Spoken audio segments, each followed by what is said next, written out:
Good afternoon. Before I begin, let me just say two things. One, when this is all over, I'll take questions when we finish today's announcements. But let me begin by expressing my deep sympathy for the family of Capitol Officer Sicknick, who has died in the line of duty.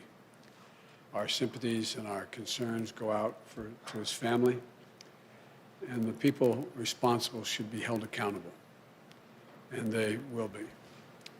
But today I'm pleased to announce the latest members of our economic team. And with their announcement, I'm proud to announce we have finished naming our cabinet, saving the best for last here. 24 outstanding women and men who will get our country moving again, and who are going to restore trust in our government again, and all of whom are ready on day one to do their job. This is a cabinet that I promised you, and I've fulfilled that promise. It looks like America. It taps into the full range of talent we have in our nation, and we have immense talent. It's a historic cabinet. This will be the first cabinet ever that is evenly composed with as many women as men in the cabinet. This will be the first cabinet ever with a majority of people of color occupying this cabinet.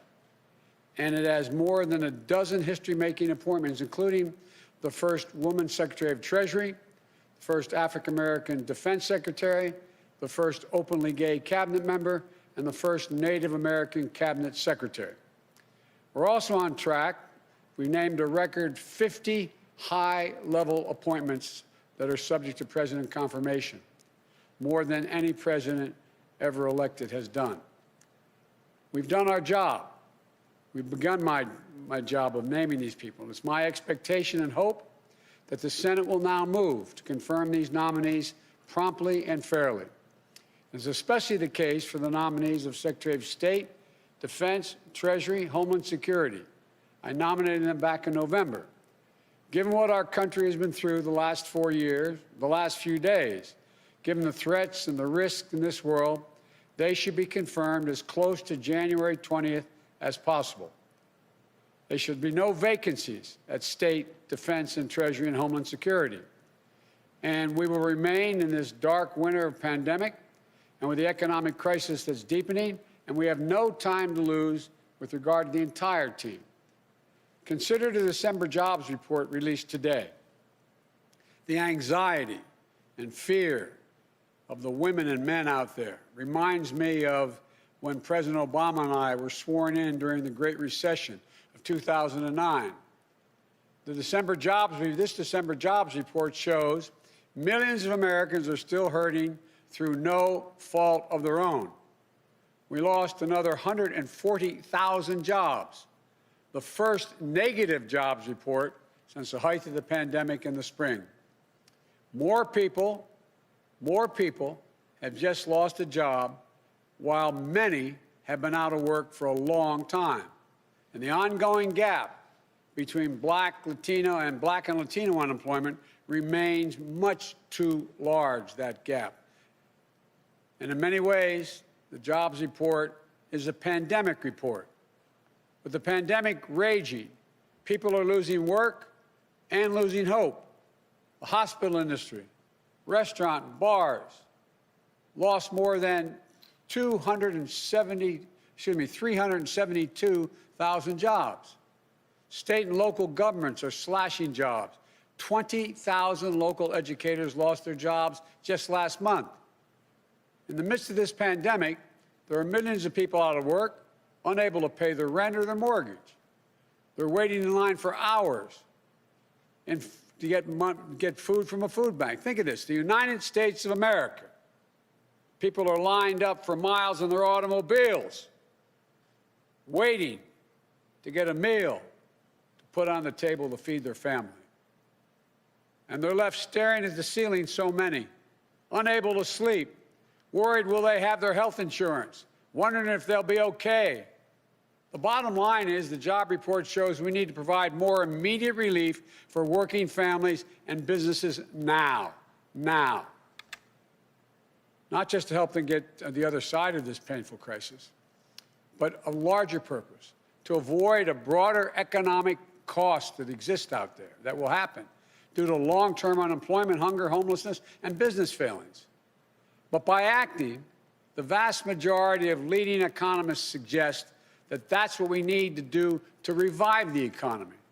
In fact, economic research confirms that with conditions like the crisis today, especially with such low interest rates, taking immediate action, even with deficit finance, is going to help the economy long-term and short-term, reduce scarring in the workforce, increase growth, and reduce our national debt burden. Failure to act will have the opposite effect. I've said before, the bipartisan COVID relief package passed in December was a very important step, but just a down payment. Next week, I'll be here with you all laying out the groundwork for the next COVID economic relief package that meets the critical moment of our economy and our country when we face at the moment. For example, vaccines give us hope, but their rollout has been a travesty. This will be the greatest operational challenge we will ever face as a nation. We're going to need billions of dollars to get the vaccines from a vial into someone's arm, the vaccination, for millions of Americans. We're also going to need tens of millions of dollars to help reopen our schools and reopen them safely. State, local, tribal communities need tens of billions of dollars to keep educators, police officers, firefighters, and other first responders and public health workers on the job. We need more direct relief flowing to families, small businesses, including finishing the job of getting people that $2,000 in relief, direct payment. $600 is simply not enough when you have to choose between paying rent, putting food on the table, keeping the lights on. I also hope that Democratic control of the House and Senate will raise the odds of prompt action on increasing the minimum wage. I've long said that we need to reward work, not just wealth in this country. People in both parties now recognize it's time to raise the minimum wage so hardworking people earn at least $15 an hour minimum. No one should work as millions are doing today, 40 hours a week at a job and still live below the poverty line. They're entitled to at least a $15 minimum wage per hour. Folks, the big focus will also be on small businesses and how to correct the current administration's failures to get relief to Main Street small businesses that are most in need. Mom and pop stores are the backbone of the economy. And they're also, as you all know, they're the glue that holds communities together. It holds them together. But today, more than 1 in 4 small businesses are not open. At least 400,000 are closed for good. And as the month goes by, a third of Black-owned businesses, and more than a fifth of Latino-owned businesses, and more than a quarter of Native American-owned businesses have less than 1 month in reserves to cover expenses. Previous rounds of economic relief last year helped millions of small businesses stay afloat and keep employees in the payroll. But there were clear problems. Black and brown-owned small businesses had less access to that relief. Mom and pop shops were often the last in line, while big, well-connected businesses jumped in front of the line and got more relief and got it faster. And at every turn, this administration, the Trump administration, has undermined accountability for every tax dollar spent, weakening oversight, firing inspector generals.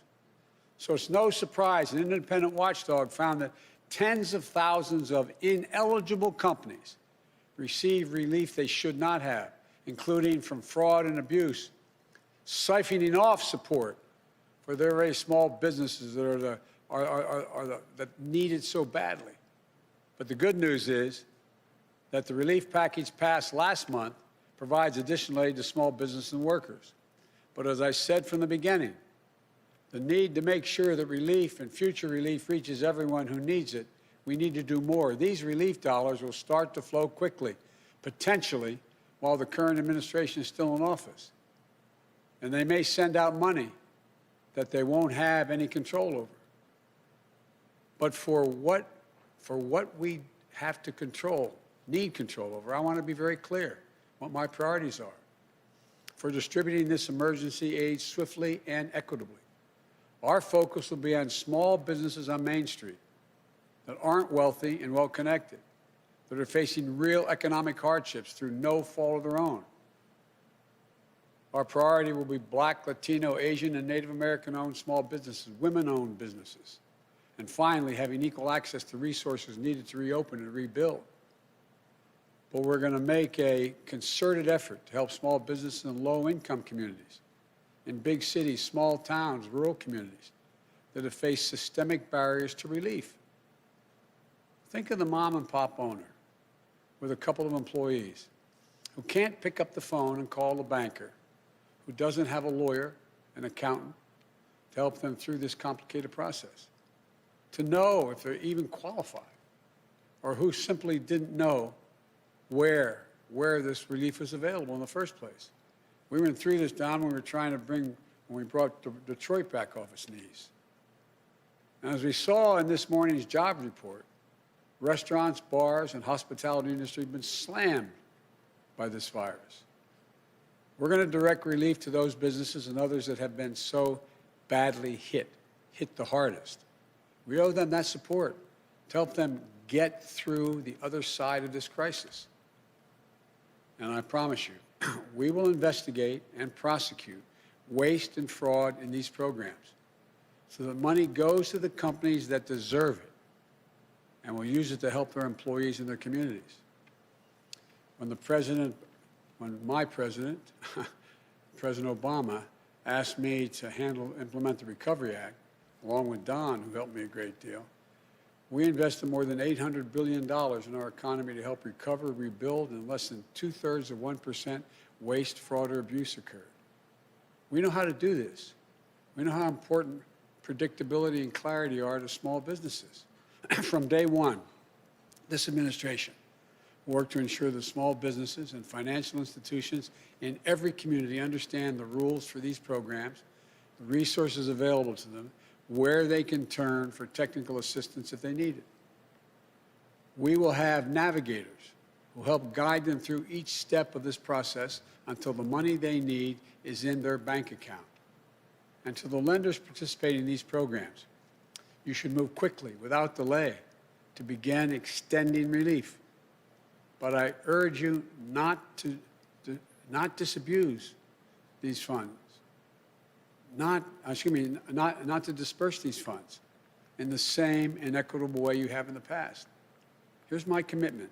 In return, we'll make our expectations of you crystal clear, the banks, so that you can quickly and equitably deliver relief to the communities that you serve, unlike what's been happening in many places.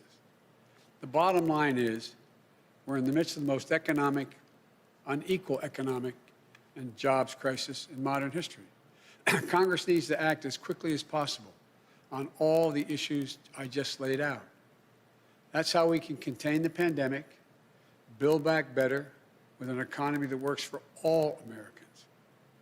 And this is a team that's going to help get that done. For Secretary of Commerce, I nominate Governor Gina Raimondo of Rhode Island, the daughter of a working-class family who knows what it's like when her parents' factory job was shipped overseas. She never took her parents' sacrifices for granted. She always remembers where she came from. She became a successful entrepreneur who created jobs on Main Street and brought businesses back from the edge. She became a state treasurer who invested in local communities and took on financial predators.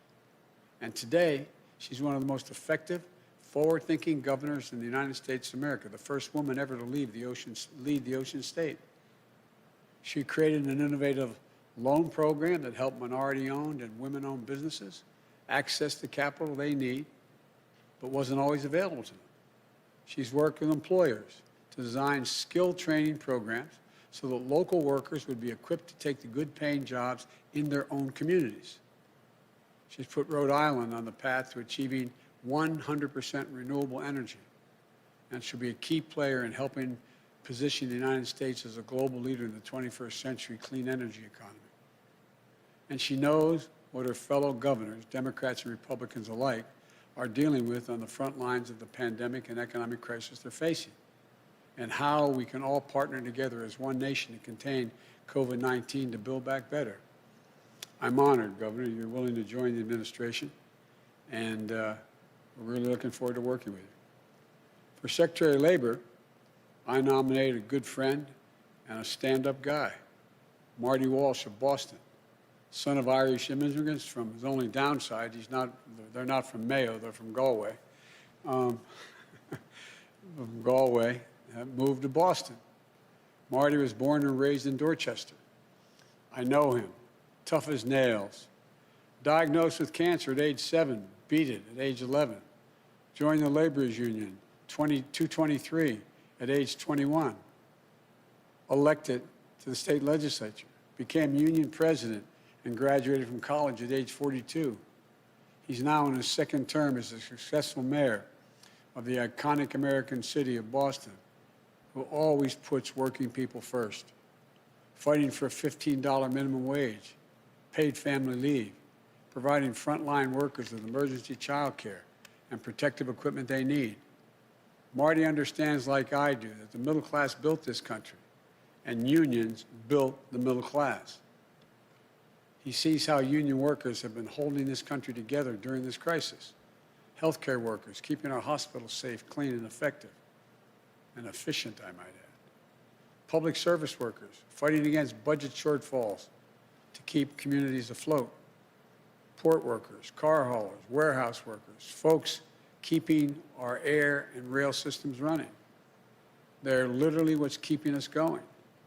And they deserve a Secretary of Labor who knows how to build their power as workers, who knows that when I say our future will be made in America, it will be a future built by American workers, a future with historic investments in infrastructure, clean energy, manufacturing, and so much more that's going to create millions of good-paying jobs. Marty knows worker power means not just protecting the right to unionize, but encouraging unionization and collective bargaining. The Fair Labor Standards Act, way back, didn't just say you can have unions. It said the government should encourage the formation of unions. It also means protecting pensions, ensuring workers' safety, increasing the minimum wage, ensuring workers are paid for the overtime they've earned, like we fought for in the Obama-Biden administration, but this administration has weakened. Making sure that we have a trade policy where for every decision we make, unions are at the table, focused on winning good jobs for American workers. This is one of the most important departments to me. I trust Mayor Walsh, and I'm honored he accepted. But I also want to say I did give serious consideration on nominating my friend Bernie Sanders to this position before. I'm confident he could have done a fantastic job. I can think of no more passionate, devoted ally to working people in this country. But after Tuesday's results in Georgia, giving Democratic control to the United States Senate and a tie vote, Bernie and I agreed. As a matter of fact, Bernie said we can't put control of the Senate at risk on the outcome of a special election in Vermont. And he agreed we couldn't take that chance.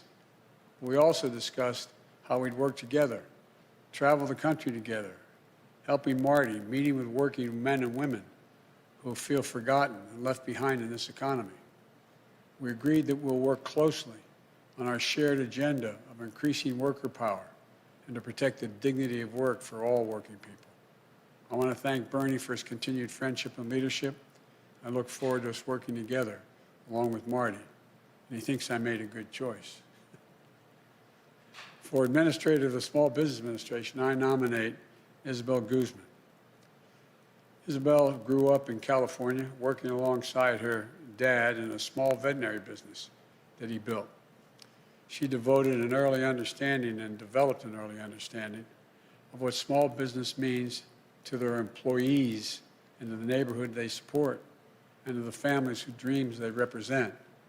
She dedicated her career to creating jobs, to supporting entrepreneurs as a senior official on the Obama-Biden Small Business Administration.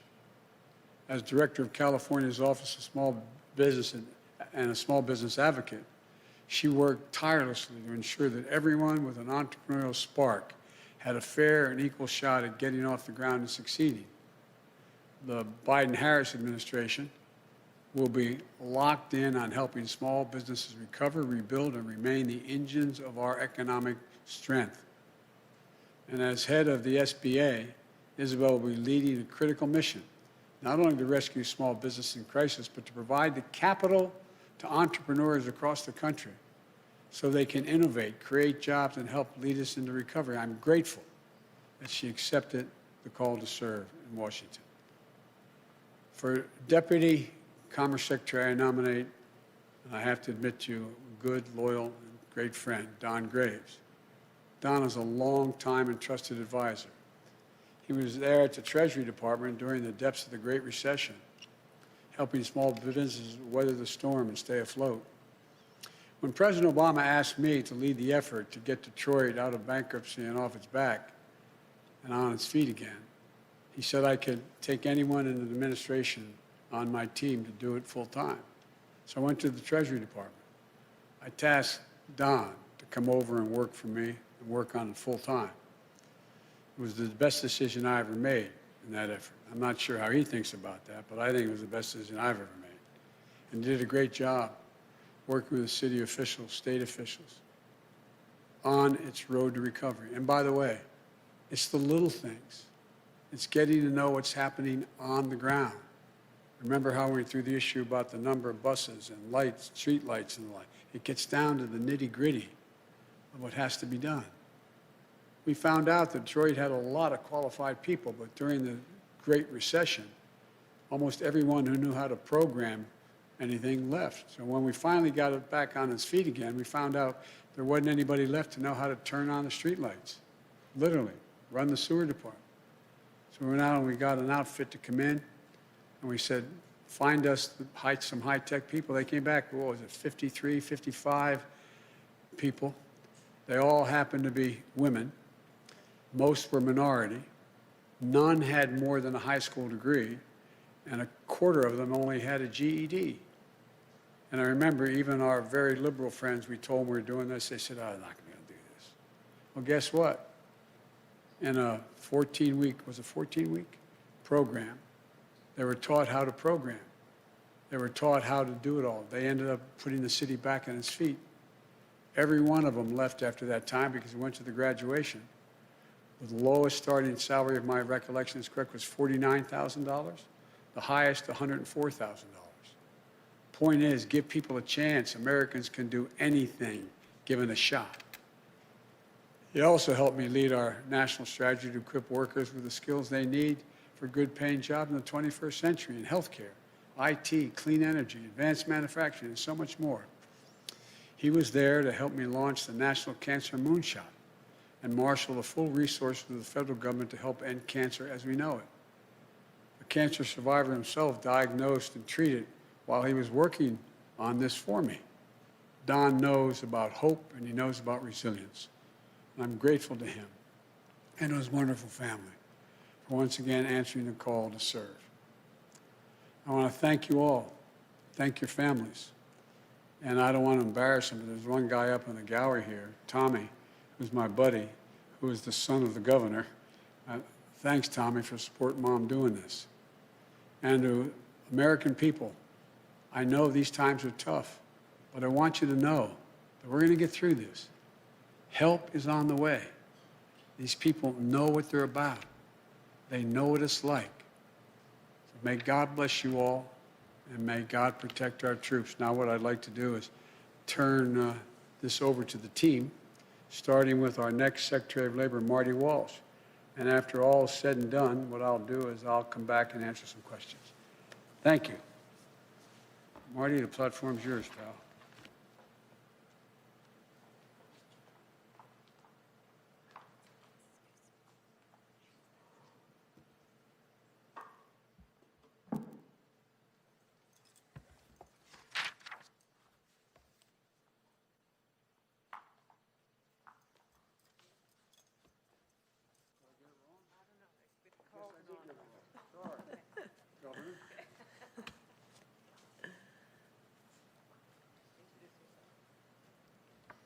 Thank you. Good afternoon. Good afternoon. Mr. President-elect, Madam Vice President-elect, thank you for this chance to work for the American people. I want to begin by thanking my amazing family, my wonderful husband, Andy, my daughter, Cece, my son, Tommy, who's here in the balcony. Thank you for your endless love and support. We'll do this as a family.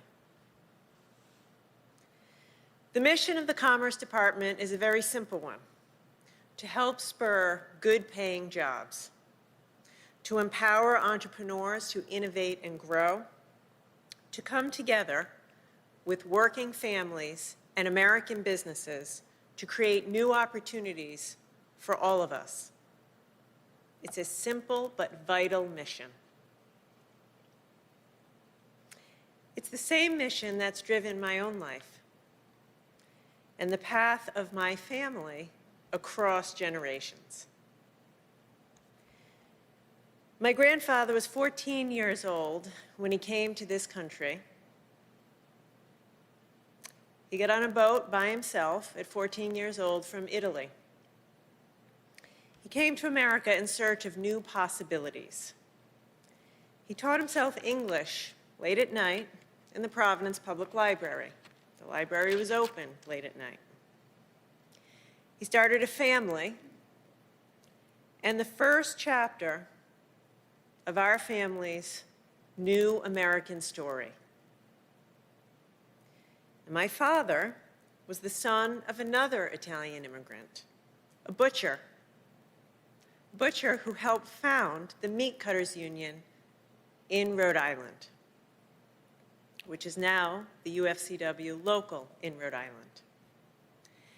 And after serving in the Navy and going to college on the GI Bill, my father went to work in manufacturing, spending most of his career at the Bulliver Watch Factory in Providence. Now, I was the youngest of 3 kids, and there were 6 of us, including my grandfather, all in a small house, sharing one bathroom. Now, we didn't have a lot, but we had everything that we needed. Until one day, my dad came home and he said the factory was going to close. The jobs were going overseas. And so after 28 years of dedicated work, he was pushed unceremoniously into early retirement in his mid-50s. I have to tell you, it was a very difficult time for my family. And like so many American families across this country today, we had to cut back to make it through. But my mom kept our family together, and we did get through. And I went on to college, and I started to chase my own dream of starting a business and creating jobs for hardworking people. Because I knew exactly what those jobs would mean. What those jobs would mean for families who had fallen on hard times, for communities where the factory had shut down, and for a state that needed a shot in the arm to get back on its feet.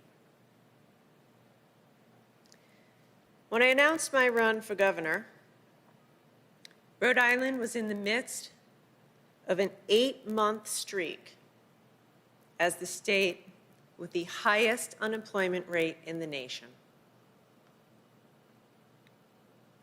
But over the last 6 years, we've worked hard, we fought back, and we've grown our way back, achieving a record number of jobs and the lowest unemployment rate in over 30 years. Now, we did that by bringing together our workers and businesses, working together, coming together in common cause. We invested in our people, in their skills, their opportunities, and their dreams. We helped new businesses launch, and we sparked others to hire and grow responsibly. That's the same vision, the same faith in American workers, in American entrepreneurs, that I see in the Build Back Better agenda. It's a vision for an inclusive recovery that lifts up those who've been left behind. It's a vision for a national effort that provides skills, training, and wraparound supports to get Americans back to work. It's a vision for rebuilding American manufacturing and bringing back jobs to America from overseas. And that's why I am ready to get to work. I am excited to get to work on a national scale to help realize the vision of the President-elect and Vice President-elect to help more hardworking families in every community write the next chapter of their own American stories. So thank you. Thank you for this opportunity to serve the American people.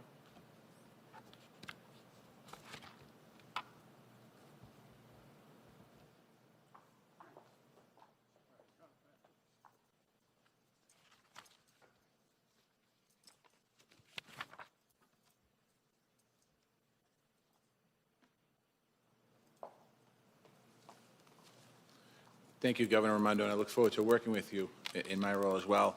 Mr. President-elect, Madam President, Vice President-elect, I want to thank you for the opportunity to serve the American people.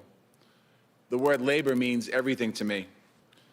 As you mentioned earlier, Mr. President-elect, my mother and father came to this country as immigrants from Galway, which is in Ireland, but from a part of Galway called Connemara. They brought with them their willing hands, their honest hearts, and hopes for the American dream. But all they needed, because my father joined the laborers union in Boston, was that opportunity. And that's why my parents were able to raise my brother John and myself with dignity and security in a multi-ethnic, multi-racial, working-class neighborhood of Dorchester in the city of Boston. I followed my father into that union. I learned what it took to turn an honest day's work into an honest day's pay. I saw what fighting for good jobs, good benefits, a safe workplace does for the lives of hardworking men and women and their families. And I fought for working people every single day of my life since then. Today, we're at a crossroads in America. It's a time of great hardship. Working people are holding the country together right now. I've seen it up close as mayor of the city that I love, Boston. Healthcare workers, first responders, grocery store workers, delivery drivers, postal workers, sanitation workers, custodians, coming through for us under impossible conditions. But this isn't just because of the COVID crisis or the economic crisis that threatens their well-being. Working people have been struggling for a long time under the erosion of their rights and the deep inequalities of race, gender, and class. For the last 4 years, they've been under assault, attacks on their rights, their livelihoods, and the unions that built the middle class. We are facing hard times, but nobody's tougher than the American worker. And now we have the opportunity to put power back in the hands of working people all across this country. And that is a good thing for our economy and for our country. We can defend workers' rights. We can strengthen collective bargaining. We can grow union membership. We can create millions of good-paying jobs with investments in infrastructure, clean energy, and in high-tech manufacturing, along with the workforce training to help get those people into those good jobs. This team, the Biden-Harris team, has the plans to make this happen. Mr. President-elect, we spent many memorable days together in my hometown at a rally to support grocery store workers fighting for their rights, at my inauguration as mayor, and on a day that I will never forget, at the Boston Marathon Memorial, where you lifted up our whole city's spirits. So I know that from Dorchester to Scranton, Wilmington to West Virginia, and all across this great nation, your home and your heart are with the working people. I look forward to working with you to deliver good jobs with dignity, security, prosperity, and purpose to all American families. And I look forward to working with this entire administration, shoulder to shoulder, with American workers to build back our country better. Thank you once again for this incredible honor. May God bless the American worker, and may God bless the United States of America.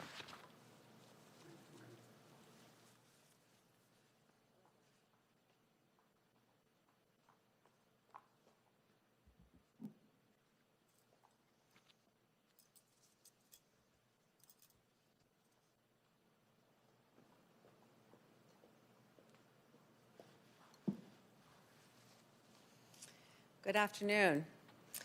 Mr. President-elect, Madam Vice President-elect, I am honored and truly thankful for this opportunity to serve America's small businesses.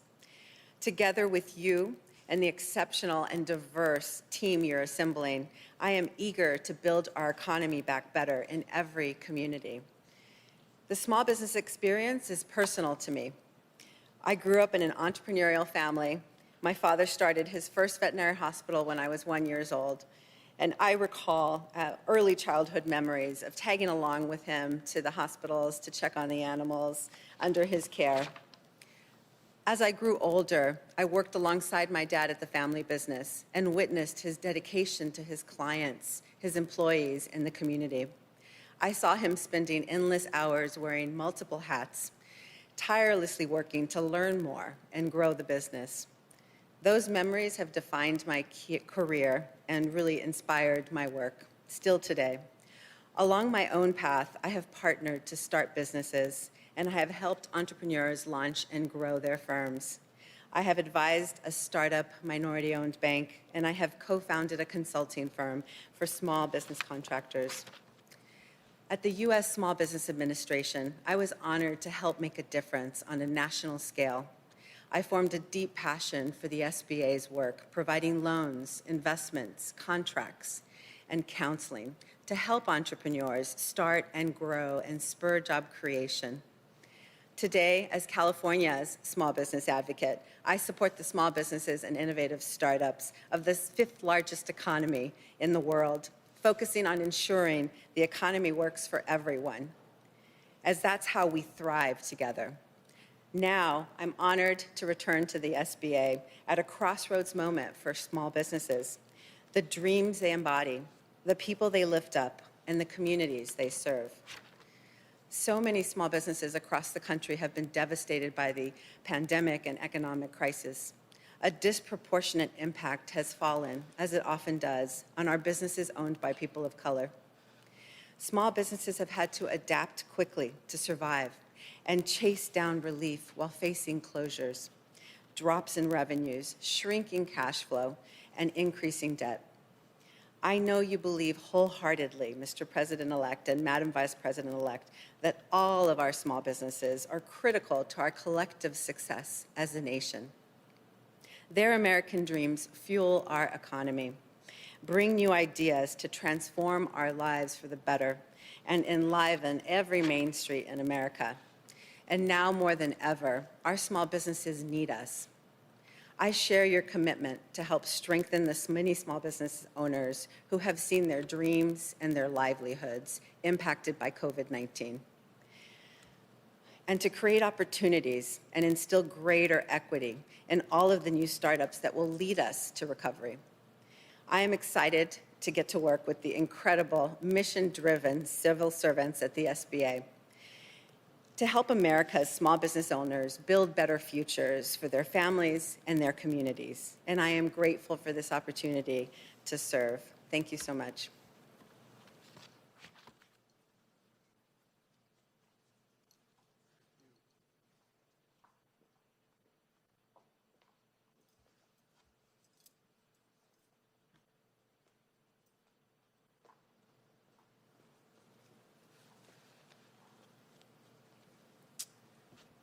Mr. President-elect, Madam Vice President-elect, I'm honored and humbled to be here today. I first want to thank my family for giving me permission to once again serve the American public. I've spent my career in government, the private sector, and nonprofits, finding ways to ensure that economic opportunity is inclusive and broad-based. And as it is for all of us in our own ways, it's personal. I come from a long line of small business owners, including one who owned and operated the only African-American-owned hotel in the mid to late 1800s, just 4 short blocks from where the Commerce Department sits today. But for too many people in this country, the chance to start and grow a business, to take their idea into market and sell all over the world remains elusive all these years later. But we also know that government, its resources, and its experienced and capable civil servants can help level the playing field and empower people, communities, and our economy to reach their full potential. Mr. President-elect, I saw it firsthand when you and President Obama prevented another Great Depression and helped us recover, rebuild, and put us on the way to resurgence. I saw it in Detroit, where we were able to provide the partnership to help residents, businesses, and leaders get their city back on the feet again. And as we traveled the country, meeting with local leaders, labor unions, business leaders, and educators, I saw how you brought people together to ensure American workers were equipped and matched with the skills for jobs in their own communities that also strengthened the economic competitiveness of our nation. Above all, you showed me how to do it the right way, to understand that service isn't about those who serve, but the people we serve. To spend the extra time to really understand what they're going through, and to know they aren't looking for us to solve everything, but to understand and help make their lives better. I felt that most through the Cancer Moonshot you launched, deeply personal to both our families. And that gave the American people a renewed sense of hope in what we can do as a nation. With Governor Raimondo, Mayor Walsh, Isabel, and the entire economic team, we will govern by that high standard that you and the Vice President-elect continue to show, to revive the economy through the pandemic and build it back better, to advance racial equity across the board, and to meet the existential threat of climate change with American jobs and ingenuity. With your leadership, I know this administration will provide the American people the support they need to thrive and the opportunity to turn their hopes into lives of dignity and the respect they deserve. Thank you again for the opportunity to serve.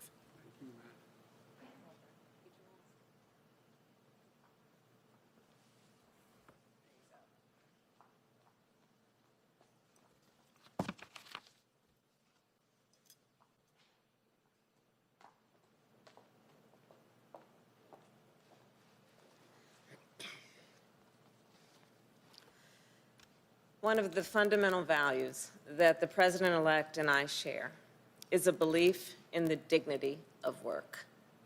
We both understand that a job is so much more than just a paycheck. It's about dignity and respect. Joe learned that lesson from his father, and I learned it from my mother.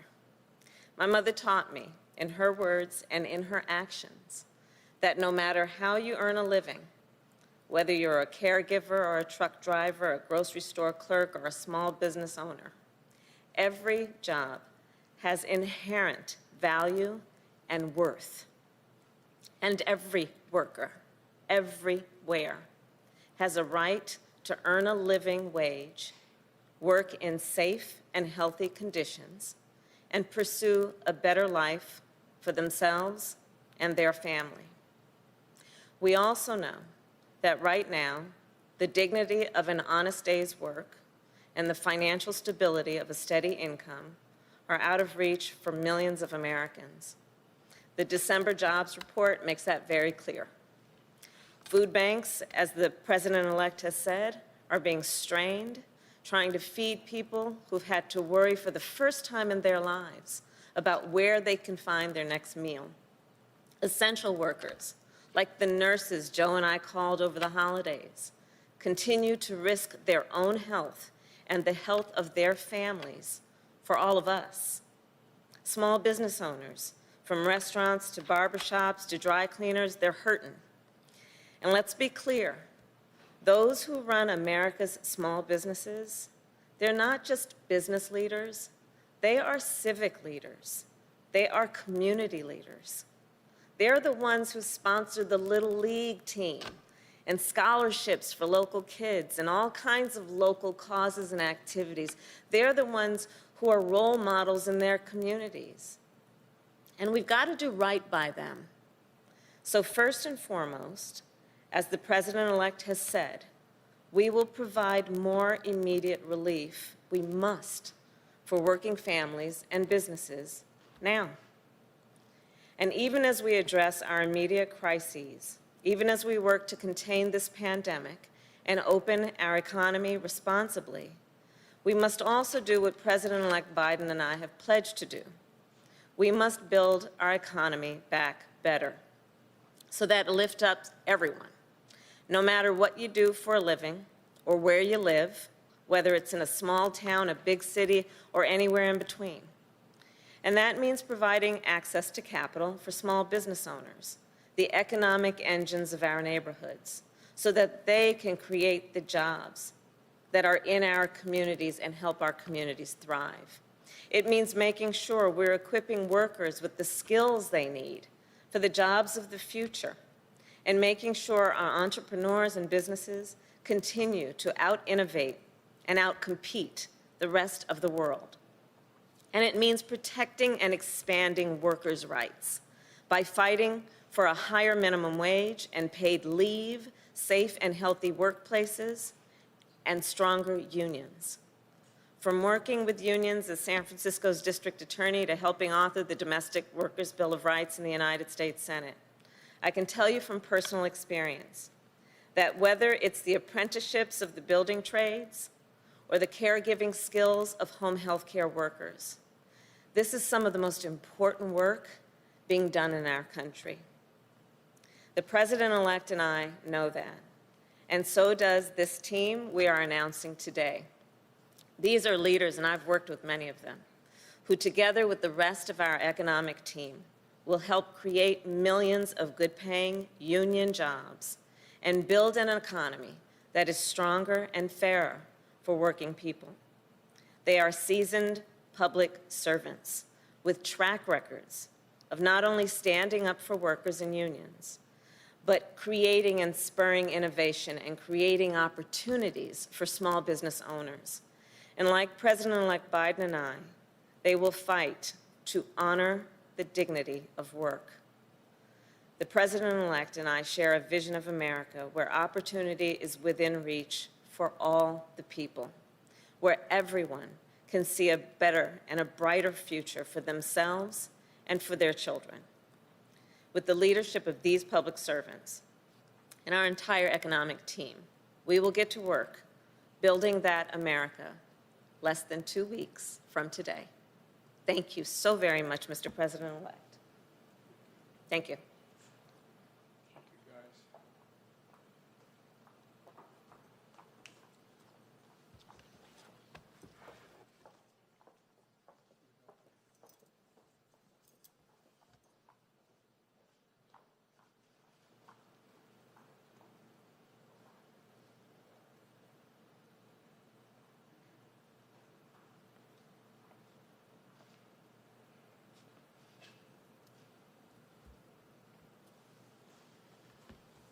Well, folks, let me take some of your questions. We'll have chances again this week to do it.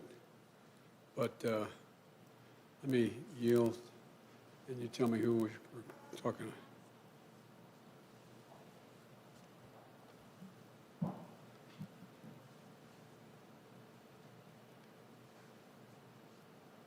Mr. President-elect, while we have been here, as you've been announcing your economic team, we've learned that House Democrats are currently planning to introduce articles of impeachment against President Trump as soon as Monday. At that point, it'll be just a little over a week before the president leaves office. Do you believe this is a good idea? Look, I've thought for a long, long time that President Trump wasn't fit to hold the job. That's why I ran. And my job now, in 12 days, God willing, I'll be President of the United States of America. And I'm focused on the urgency of 3 immediate concerns. 1, the virus, getting under control, getting the vaccine from a vial into people's arms. I think the way it's being done now has been very, very sad. Number 2, we've had 4,000 deaths. 4,000 deaths yesterday. And things continue to rise, to escalate. That's my number 1 concern, to get the virus under control. We lost over 125,000 jobs this last month, and people are really, really, really in desperate shape. And so I'm focused on the virus, the vaccine, and economic growth. What the Congress decides to do is for them to decide. But I'm going to have to, and they're going to have to be ready to hit the ground running, because when Kamala and I are sworn in, we're going to be introducing immediately significant pieces of legislation to deal with the virus, deal with the economy, and deal with economic growth. So we're going to do our job, and the Congress can decide how to proceed with theirs. But if a Democratic member of Congress were to call and ask for your advice about whether they should proceed with this, what would you tell them? I'd tell them that's a decision for the Congress to make. I'm focused on my job. And did you speak with House Speaker Nancy Pelosi before this decision was made, or is that conversation that's still going to happen? I'll be speaking with Nancy and the Democratic leadership this afternoon, as a matter of fact, about my agenda, as well as whatever they want to talk to me about. Okay, thanks.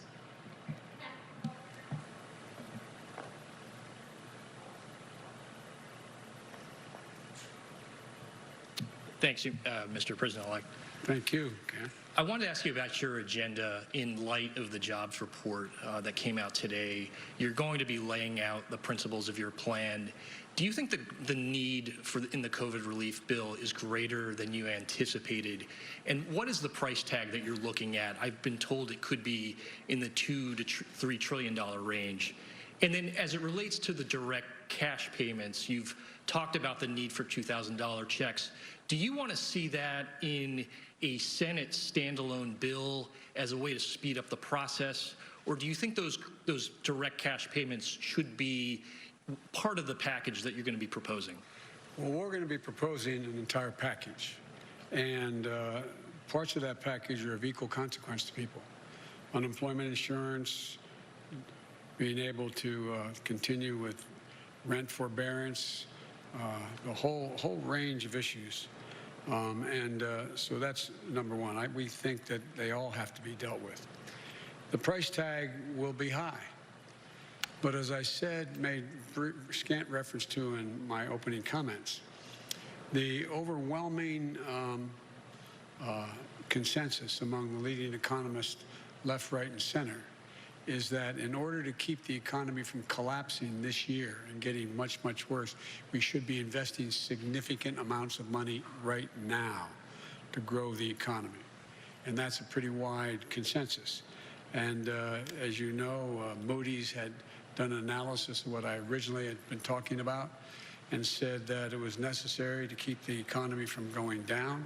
It would rise. We'd create 18.6 million jobs, create $2 trillion more in economic growth than the other administration would, this outgoing administration.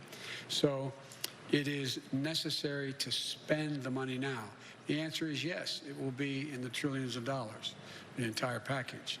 But it will be, I'll be here next Thursday laying out in detail how that package is going to go. But the basic story is simple, that if we don't act now, things are going to get much worse and harder to get out of the hole later. So we have to invest now. Secondly, we're going to have to meet the emergency needs of the American people. I mean, literally, I know you know this, Ken, that people are having trouble just putting food on the table, just having to keep the payment of their car, maybe able to turn the lights on. There's a dire, dire need to act now, purely out of what is a humanitarian need here at home.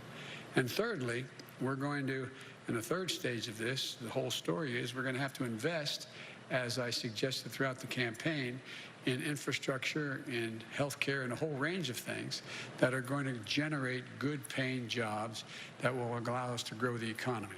So that's a long answer to a short question, which is that the idea of, with interest rates as low as they are, with the Fed having had its power sort of taken away in terms of what they could do to help this administration like last, it's important across the board. Every major economist thinks we should be investing in deficit spending in order to generate economic growth. And I wanted to ask you about what took place at the Capitol this week. You served in the Senate for 36 years. And importantly, you were there in 1983 when there was an explosion in a Senate quarter. You were there in 1998 when 2 Capitol police officers were shot. You were there during the anthrax attacks in 2001. What kind of an investigation needs to take place, and what steps need to take place to improve the security of the Capitol? And then secondly, how do you think the people who are involved in the storming of the Capitol, how should they be treated by your Justice Department? Should they be treated as domestic terrorists?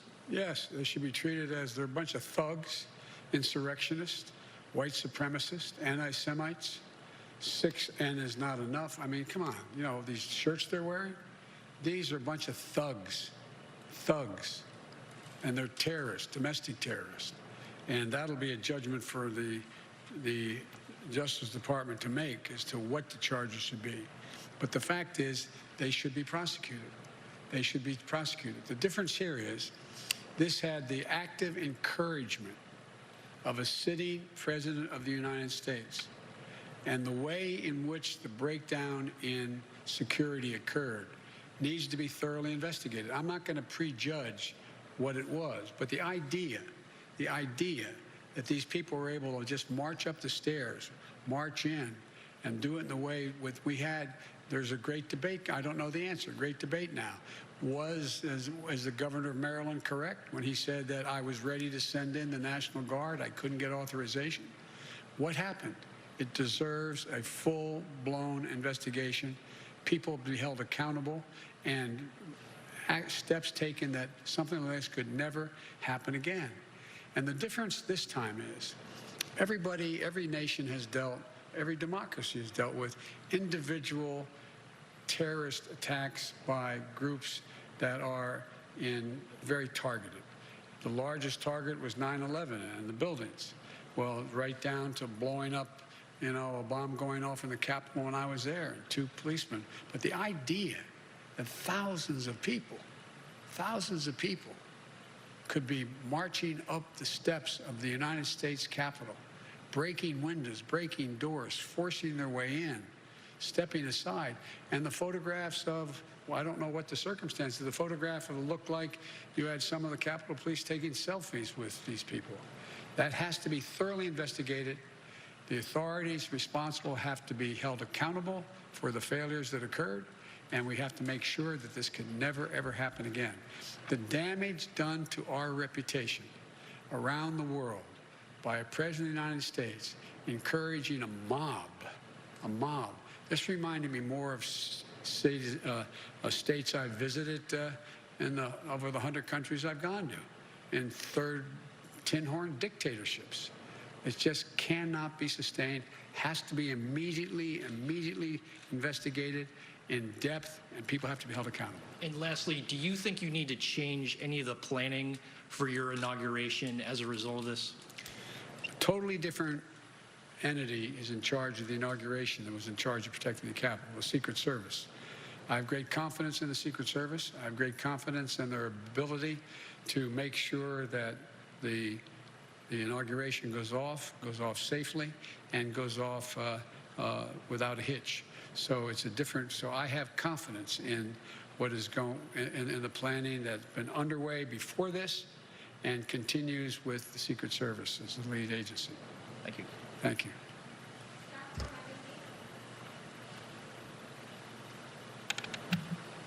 President-elect Biden, Vice President-elect Harris, good to see you both. I want to pick up on something that you just said about President Trump actively encouraging the insurrection at the Capitol. Given the perceived threat that he poses, My question to you is not so much about the role that Congress should play in impeachment, but rather, should President Trump, in your estimation, remain in office? I didn't think, look, I've been saying for now well over a year, he is not fit to serve. He is not fit to serve. He's one of the most incompetent presidents in the history of the United States of America. And so the idea that I think he shouldn't be out of office yesterday is not the issue. The question is, what happens with 14 days left to go or 13 days left to go? And I think that what 81 million people stood up and said, it's time for him to go. And the United States Senate voted 93-6 to confirm that we should be sworn in. We were duly elected. So I think it's important we get on with the business of getting him out of office. The quickest way that that will happen is us being sworn in on the 20th. What action happens before or after that is a judgment for the Congress to make, but that's what I am looking forward to, him leaving office. I was told that on the way up here, way over here, that he indicated he wasn't going to show up at the inauguration. One of the few things he and I have ever agreed on. It's a good thing I'm not showing up. Earlier, you'd said that if you'd hope that he would show up only in the sense that it was valuable to send a signal to the world about the transfer of power. You've clearly changed your perspective on that. Because he has clearly demonstrated, he's exceeded even my worst notions about him. He's been an embarrassment to the country, embarrassed us around the world, not worthy to hold that office. If we were 6 months out, we should be moving everything to get him out of office, impeaching him again, trying to invoke the 25th Amendment, whatever it took to get him out of office. But I am focused now on us taking control as president and vice president on the 20th and to get our agenda moving as quickly as we can. Thank you. Another question about holding public officials to account, and this is about an issue that's no longer a headline but is no less significant and serious, and it's about the more than 600 children who were orphaned under the Trump administration as a result of the family separation policy along the border. During the campaign, you said that practice was criminal. Will you commit to making sure that the Trump administration officials responsible for that policy will be held to account? I'll commit that our Justice Department and our investigative arms will make judgments about who is responsible, how they're responsible, and whether or not the conduct is criminal across the board.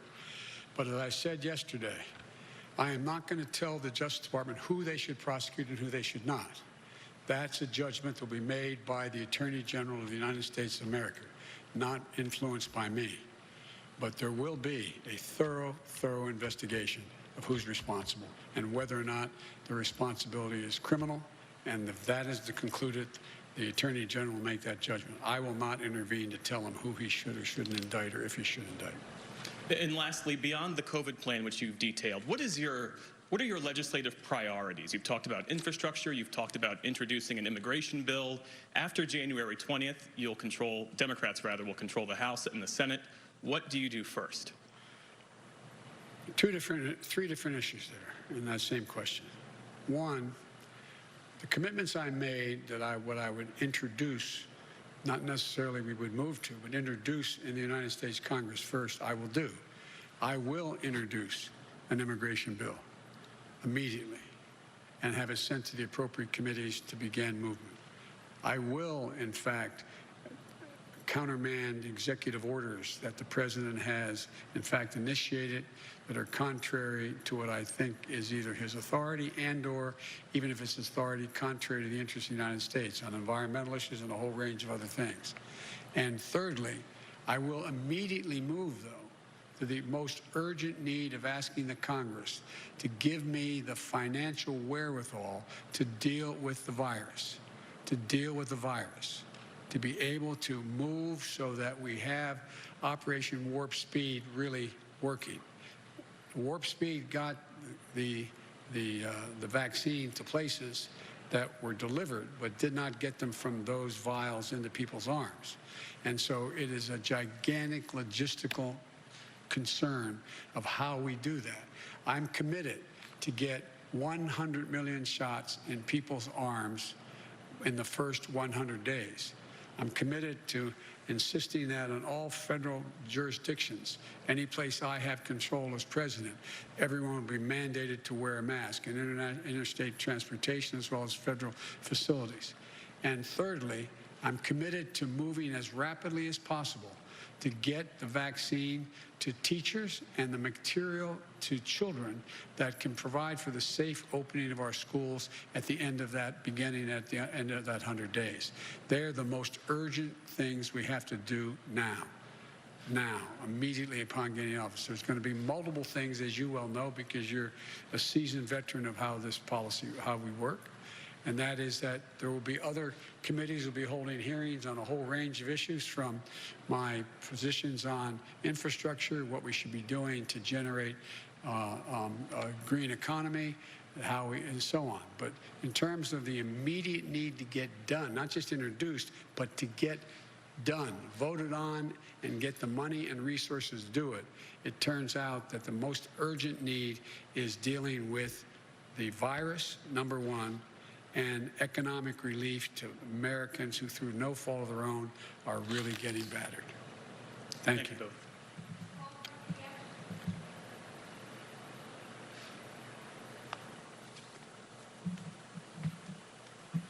Thank you, Mr. President-elect and Madam Vice President-elect. I want to follow up with respect to what you just said about the inauguration and that it's a good thing that the president is not coming. But what about the Vice President, Mike Pence? He's welcome.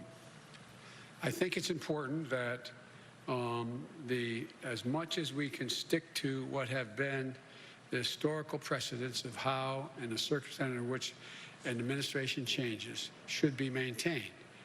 And so if the Vice President is welcome to come, I'd be honored to have him there and to move forward in the transition. Have you spoken to him at all? No, I haven't.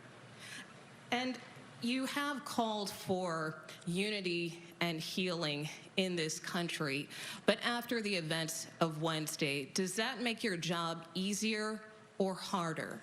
I think it makes my job easier, quite frankly. I've had a number of my Republican colleagues, former colleagues, I used to serve in the Senate for a long time, call me. Many of them are as outraged and disappointed and embarrassed and mortified by the president's conduct as I am, and Democrats are. And I think, as I have said from the beginning, and I have not changed my view, my overarching objective is to unify this country. We must unify the country. And I think that you've heard me say this before, and I apologize for repeating myself, but understandably the questions are repetitive and good. I mean, I'm not being critical of the question. And that is that there's two ways people are inspired: by inspirational leaders and by terrible leaders. By terrible leaders. What this president has done is ripped the Band-Aid all the way off to let the country know who he is and what he's about and how thoroughly unfit for office he is.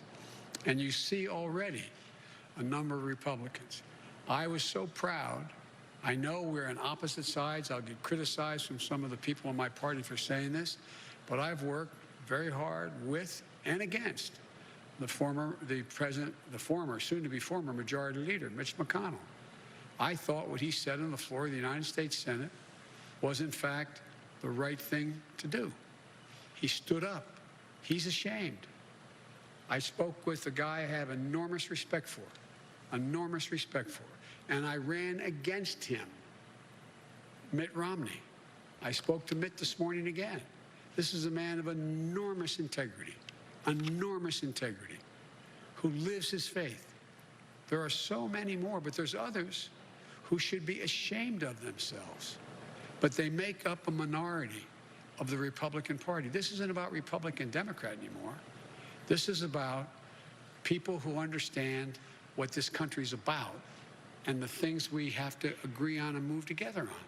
I just think that if you look at it, speaking to some of my Republican colleagues, and I've spoken to a number of them over the last month since we've been elected, through recently as the day in which this god-awful debacle was taking place up on the Hill. And I think they understand that they're going to have to, we need a Republican Party. We need an opposition that's principled and strong.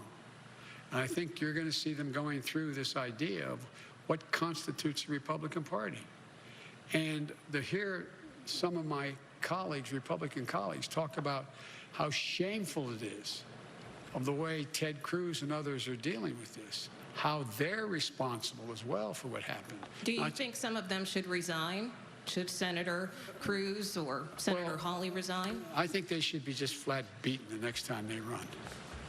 I think the American public has a real good, clear look at who they are. They're part of the big lie. The big lie. I was being reminded by a friend of mine, and maybe you were with me, I can't recall, when we were told that, you know, Goebbels in The Great Lie, you keep repeating the lie, repeating the lie. Well, there was a print that when Dresden was bombed, firebombed, there were 250 people that were killed, or was it 2,500 people were killed? And Goebbels said, no, 25,000 or 250,000 were killed. And our papers printed that. Our papers printed it. It's the big lie. People will know it's one thing for one man, one woman, to repeat the lie over and over and over again. By the way, Trump said that before he ran. If you say it enough, I'm going to convince you. I'll say it enough. The press is bad, the press is bad, the press is bad, the press is bad. If he's the only one saying it, that's one thing. But the acolytes that follow him, like Cruz and others, they are as responsible as he is. And so it's not about whether or not they get impeached. It's about whether or not they can continue to hold power because of the disgust the American people have for their actions. There are decent people out there who actually believe these lies because they've heard it again and again. I was with a friend of mine who's a medical doctor telling me that his neighbor said to him, he lives in another state, his neighbor's a good person, said, but you know, doc, this is true. There's a lot of chicanery that went on in this election. He said, tell me what? Well, I just know there was. They say it is. They say it is. This is a human condition. You say it and say it and say it and say it. The degree to which it becomes corrosive is in direct proportion to the number of people who say it. And so it's interesting to me, and I was pleased to hear some of the more prominent Republicans say to me that the Ted Cruzes of the world are as responsible in terms of people believing the lies as, not as responsible, but similarly responsible like Trump. But they didn't say, go to the Capitol, I'll be with you, follow. That's a different story. Thank you. Thank you. Thank you all Strong very, words very there much. from President-elect Appreciate Biden it. accusing President Trump and his followers in the Senate who pursued those claims of elected fraud, objected to the Electoral College vote, like Ted Cruz, of pursuing a big lie strategy. Made some news there at the press conference. It comes in an afternoon when House Speaker Nancy Pelosi has met with her members discussing putting impeachment on the House floor next week. The Vice President-elect said that was a decision for the Congress to make. Pointedly said that twice, that it's not his priority, but did not have any pretense of giving them direction on that. Said it's not his decision to make. Also said that his Justice Department, he would expect, would pursue those who seized the Capitol on Wednesday as domestic terrorists. I want to start with Mary Bruce, our chief congressional correspondent. The Congress has been considering this question of impeachment, a second impeachment for President Trump, all day long. President-elect Biden did nothing to douse those flames. No, he punted to Congress, essentially. And Nancy Pelosi is, it seems, trying to put as much pressure as possible on President Trump to resign. That, of course, doesn't seem likely. And if he doesn't, she has told her members that they will and should pursue impeachment. It is something that top Democrats have said they could bring to the floor as soon as next week. But I think the underlying tone there from Joe Biden, obviously, is that this is not something that he is eager to support. He has been very wary in the past, noting that he didn't think his administration administration prior to this assault on the Capitol should necessarily be getting tied up in a lot of investigations of his predecessor, Biden was blunt in saying that he thinks the best way to get rid of Donald Trump is to move forward with Biden-Harris and their inauguration in 12 days. And of course, he does think that Donald Trump is unfit for office. He has said that repeatedly. He said he has said that for a year, even prior to what we saw, the horrific acts that we saw earlier this week. But there is a broader question here about accountability, because Joe Biden made very clear, he had some harsh words for those anarchists, insurrectionists who stormed the Capitol, calling them thugs, white supremacists, domestic terrorists, and he said they should be prosecuted. The question is, what should happen to Donald Trump, whom Joe Biden has made very clear he feels bears responsibility for the overtaking of the Capitol? He was very clear about that. Let me bring in Pierre Thomas, our Chief Justice Correspondent. Pierre, the prosecutions and arrests of those who seized the Capitol continuing today. They continue today. Additional charges have been brought, George. But I must tell you, there's a great sadness across the city with the death of that officer. Injured as he engaged that mob that took over the Capitol. Law enforcement officials heartbroken by what happened. They are vowing to find out exactly how he died. Was he assaulted? Was he in fact murdered? That is one of the questions they're trying to resolve. Was it some kind of medical emergency? But they believe that somehow in association with engaging that crowd, this man is dead. So law enforcement is grieving today.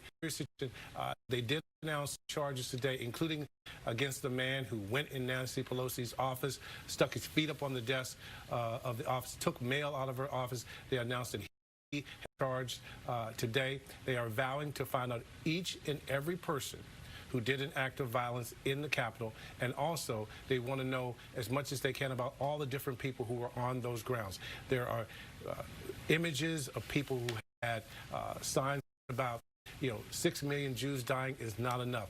Signs about Auschwitz. White supremacists were on the scene. So, George, ongoing situation and investigation underway of law enforcement officials vowing to get to the bottom of it. No question. Now we'll continue other investigations as well. Finally, bring in our Chief Global Affairs anchor, Martha Raddatz, because, Martha, the House Speaker Nancy Pelosi, also in an unusual move, released a letter this afternoon telling her members of Congress, her fellow members of Congress, that she called the chairman of the Joint Chiefs of Staff, Mark Milley, for some reassurance that in these final days in office, President Trump won't be able to have some kind of an unauthorized launch of nuclear weapons. Exactly, George. She said she spoke to the chairman of the Joint Chiefs of Staff, and they've dissed this. I can tell you, George, it was largely a one-way conversation with Nancy Pelosi talking about her concerns, and very, very unusual that she would make something like this public. And I am told that Chairman Milley assured her there was not going to be any sort of accidental launch. And as you know, George, there are procedures in place. There are guardrails. I know we've all seen the movies, and there is the nuclear football that is always with the President of the United States. But there are procedures in place in the Pentagon with the combatant commanders, STRATCOM, in this plan that would be involved in any sort of procedural. So there are no worries there from the Pentagon. Having said that, we are at a vulnerable time because of what's happened on Capitol Hill. We were at a vulnerable time a month ago when President Trump would not concede the election, because our allies, our adversaries, look at us and realize the state of our government. And when they see images like that on Capitol Hill and that assault on Capitol Hill, that insurrection, there are concerns. But I know the Pentagon leadership is pretty confident they have things under control. Martha Raddatz, thanks very much. We're going to continue our coverage on ABC News Live. You just saw the President-elect Joe Biden there say that his Justice Department will pursue all those who were part of the siege of the Capitol on Wednesday. It's up to Congress whether or not to impeach the president. He's going to focus on getting this virus under control, rebuilding this economy when he takes the office of the president in 12 days. But the fallout from the siege continues in these final 12 days of the Trump presidency. We'll also have much more tonight on World News Tonight with David Muir. Have a good afternoon. This has been a special report from ABC News.